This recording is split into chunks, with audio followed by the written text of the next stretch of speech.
So I've decided to make another video. It's not ideal because I don't have my mic with me, so the audio quality is definitely not going to be the best, but I really have nothing else to do. Let me just look around.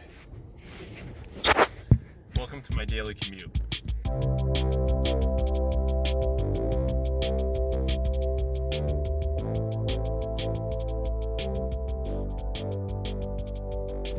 Now, I guess the topic that we'll talk about today, general advice for applying to MDPhD programs. Quite a few people have emailed me, whether it be people that I know, friends that I know, or random people online who have messaged me on Instagram, or actually even found my school email and emailed me from there. So because of that, decided it'd be a good idea to make a video like this. Really what I want to focus on are just general things that I believe helped me in the application process. Yeah, just to give you a little bit of background, for me personally, I applied to a number of schools. I received about 17 or 18 interview invites. I had 4 acceptances by March, at which point I withdrew from all the other schools that I was on the wait list for. So I think I had a pretty successful application cycle. I think the biggest thing that helped me get my foot in the door is I really try to invest people in my story.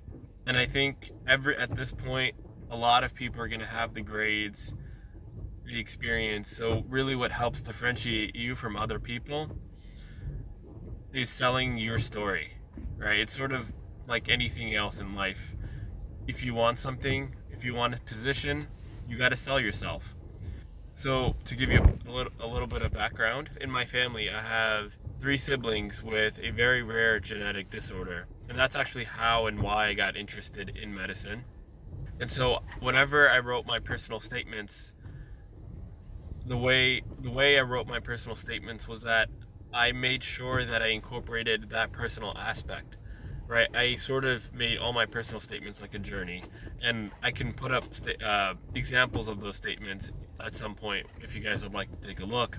So I think when people read that, they saw the story, but not only did they see the story, the thing that I made sure to do was that I took that story and made it not just personal, but I explicitly said, hey, you know, I would love to work and help my siblings, but as I went through undergrad and I had these clinical experiences, I realized that I also enjoyed the intellectual component of medicine, right? So you can't just when you try to create an engaging story, you gotta explain how this relates to you as a physician scientist. Yeah, sure, like I want to help people. There's lots of ways to do it. In my case, you know, I could start a non-profit. I could work on on that level. Actually, there's a lot of people who, when their families are affected, that is the route that they go. They don't change their career, or they don't start a new career, right?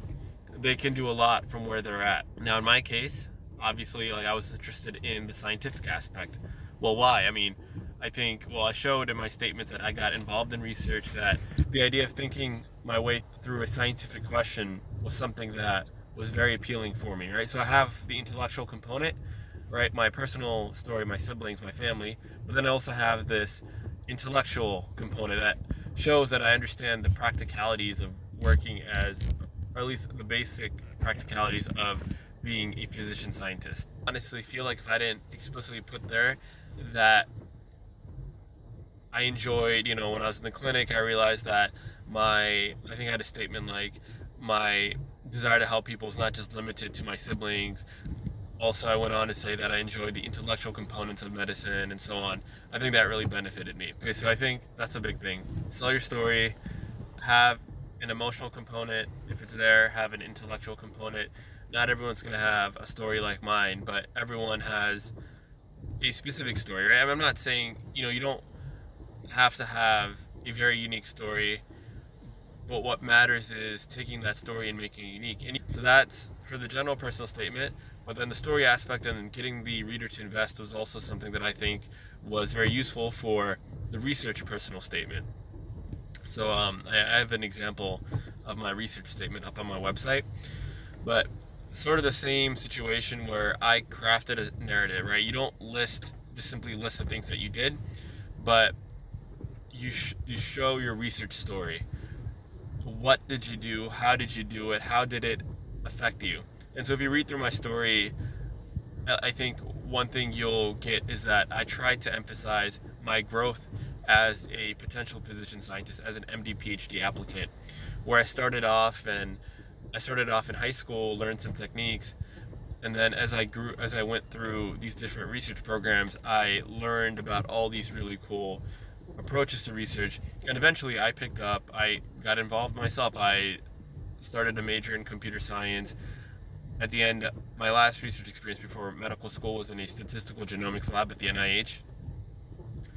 And I now have a interdisciplinary background where I'm well versed in both experimental lab and computational techniques.